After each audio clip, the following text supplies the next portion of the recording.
So I was 18. This was about a year when Ellen DeGeneres was on the cover of Time magazine. It took me 12 years to come out of another closet, this immigration closet. And it's because of people like Erica Viola, you saw her here a couple of nights ago, because of people like Ali Pacheco, Tanya Unsueta, one of the best activists around from Chicago. It's because of people like them who risk their lives and out themselves. Why I outed myself. And the reality is, we're looking at this civil rights immigrants movement, which is about human rights. And people like us are coming out to let people like you in terms of what it means to be in this country and to be deemed as a criminal. Just last week, Donald Trump was in this very stage, I think, talking about his views, inaccurate and bigoted as they are, on immigration. So it's important that people like us come out so that we present facts and we humanize this issue. I wonder, when Donald Trump talks about immigration, does he know that immigration levels, border crossings, are actually at its lowest level since the 1970s? Did you know that?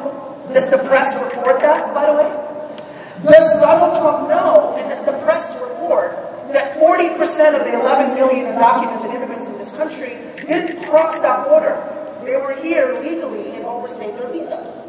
40%. So when you talk about that border, it has nothing to do with almost half of the people who are here without papers. Does Donald Trump know that according to the Social Security Administration, undocumented workers like me, using fraudulent papers, whatever papers, have paid in the past decade $100 billion into the Social Security fund?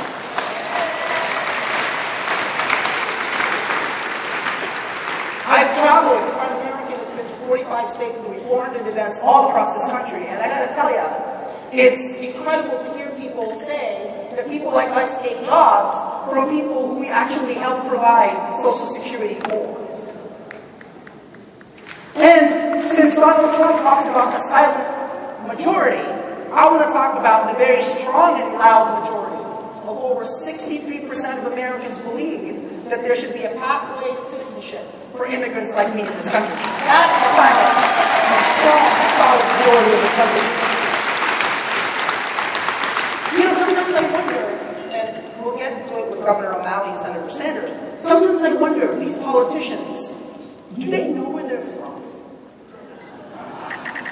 You know, white is not a country. So, does Donald Trump remember that his grandfather... Did Donald Trump remember that his grandfather was actually a German immigrant? Does Donald Trump read the letters from Ben Franklin? Was Ben Franklin worried about this new German immigrants who are not speaking English?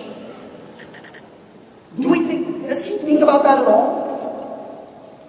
And to end, I have to talk about this. Last year, around this time last year, I was in Texas. I wasn't supposed to be there, but I was there because I was filming with Define American. And I got arrested at the border.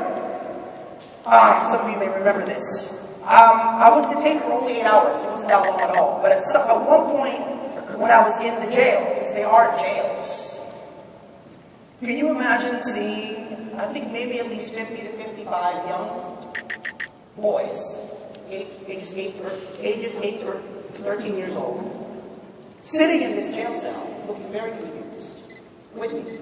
And they're looking at me and they're like, why is he here? What?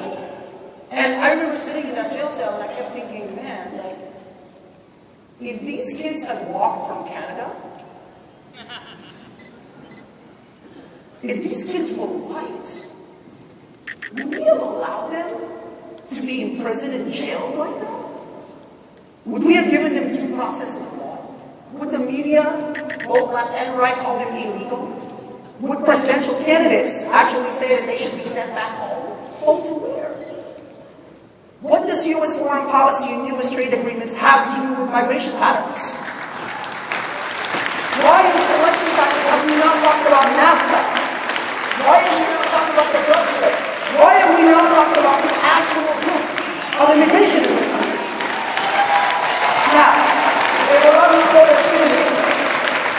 And as a fellow journalist, and I'm here in my capacity as a journalist, this fall I'm launching a new magazine with the Los Angeles Times on race, immigration, and identity.